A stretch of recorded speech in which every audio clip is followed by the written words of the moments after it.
আপনারা দেখছেন TVN 24 news network. সবশেষ আপডেটে স্বাগত জানাচ্ছি আমি নূর।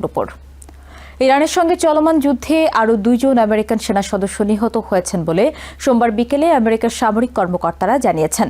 এর ফলে সংঘাতের প্রথম 3 দিনে নিহত আমেরিকান সেনার সংখ্যা বেড়ে দাঁড়িয়েছে 6-এ। প্রশাসনের শীর্ষ পর্যায়ের কর্মকর্তারা সতর্ক করে বলেছেন, সামনে আরও প্রাণহানির আশঙ্কা রয়েছে। রোববার আমেরিকার সেন্ট্রাল কমান্ড জানায়, কুয়েতে আমেরিকান সেনাদের অবস্থানরত একটি ঘাঁটিতে ইরানের ক্ষেপণাস্ত্র হামলায় 3 জন সেনা নিহত এবং 5 জন গুরুতর আহত হন। হামলাটি ছিল ইরানের প্রাথমিক প্রতিশোধমূলক আঘাতের অংশ, যা শুরু হয় আমেরিকা ও ইসরায়েলের যৌথ বিমান অভিযানের পর।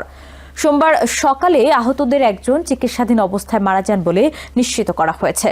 এরপর সোমবার বিকেলে সামরিক বাহিনী জানায়, ইরানের প্রথম দফার হামলায় ক্ষতিগ্রস্ত একটি স্থাপনা থেকে আগে নিখোঁজ থাকা 2 সেনার মরদেহ উদ্ধার করা হয়েছে। স্থাপনাটি সরাসরি আঘাতের শিকার হয়েছিল এবং ধ্বংসস্তূপের নিচে অনুসন্ধান চালিয়ে মরদেহ দুটি পাওয়া যায়। এর মধ্য দিয়ে যুদ্ধের মাত্র 3 দিনের মাথায় নিহতের সংখ্যা 6-এ পৌঁছায়। ডিফেন্স ডিপার্টমেন্ট জানিয়েছে, নিহত সেনাদের নাম পরিবারের সদস্যদের অবহিত করার অন্তত 24 ঘন্টা আগে প্রকাশ করা হবে না।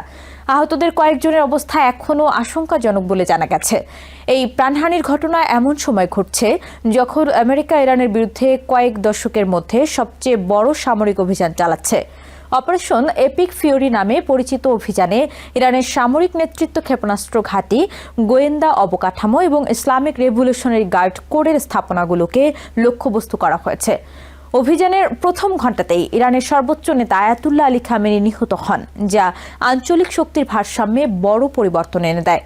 হামলার কয়েক সপ্তাহ ধরে আমেরিকা মধ্যপ্রাচ্যে ব্যাপক সামরিক শক্তি জড়ো করে। উপসাগরীয় ঘাঁটিগুলোতে অতিরিক্ত বিমান, ক্ষেপণাস্ত্র, প্রতিরক্ষা ব্যবস্থা, নৌবাহিনীর জাহাজ ও ড্রোন মোতায়েন করা হয়। তবুও ইরানের পাল্টা হামলা সম্পূর্ণভাবে ঠেকানো যায়নি।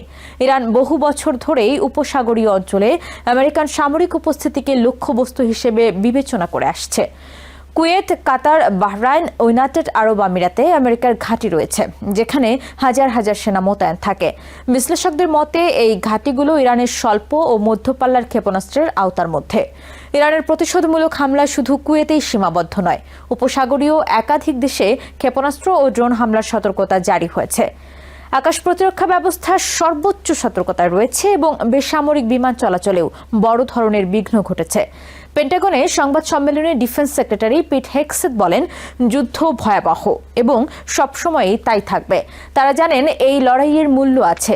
জয়েন্ট চিফস অব স্টাফের চেয়ারম্যান জেনারেল ডানকেন বলেন, আমেরিকাকে অতিরিক্ত ক্ষয়ক্ষতির জন্য প্রস্তুত থাকতে হবে। এই মন্তব্যগুলো ইঙ্গিত দেয় যে প্রশাসন দীর্ঘস্থায়ী সংঘাতের সম্ভাবনাকে উড়িয়ে দিচ্ছে না। যদিও প্রেসিডেন্ট ডোনাল্ড ট্রাম্প বলেছেন, স্থল সেনা পাঠানোর পরিকল্পনা নেই, তবুও আকাশ ও ক্ষেপণাস্ত্র হামলার তীব্রতা বাড়ছে। আমেরিকার ভেতরেও এ নিয়ে বিতর্ক বাড়ছে। কিছু আইন প্রণেতা প্রশ্ন তুলেছেন, ইরানের পক্ষ থেকে তাৎক্ষণিক হুমকি কতটা গুরুতর ছিল। প্রশাসন বলছে, ইরানের সামরিক সক্ষমতা ধ্বংস করা এবং ভবিষ্যৎ হামলা প্রতিরোধ করাই তাদের উদ্দেশ্য। ইতিহাস বলছে, মধ্যপ্রাচ্যে আমেরিকার সামরিক অভিযানে দ্রুত জয় পাওয়া কঠিন এবং দীর্ঘমেয়াদী রাজনৈতিক স্থিতিশীলতা আরও কঠিন। ইরাক ও আফগানিস্তানের অভিজ্ঞতা এখনও সতর্ক বার্তা হিসেবে বিবেচিত হয়।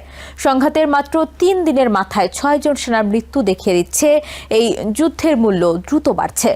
হামলা পাল্টা হামলার চক্র অব্যাহত থাকলে হতাহতের সংখ্যা আরও বাড়তে পারে, যা সামরিক ও রাজনৈতিক উভয় ক্ষেত্রে নতুন চাপ তৈরি করবে। নিউ ইয়র্ক থেকে সম্প্রচারিত টিভিএন 24 টেলিভিশন বিশ্বজুড়ে বাঙালির কণ্ঠস্বর।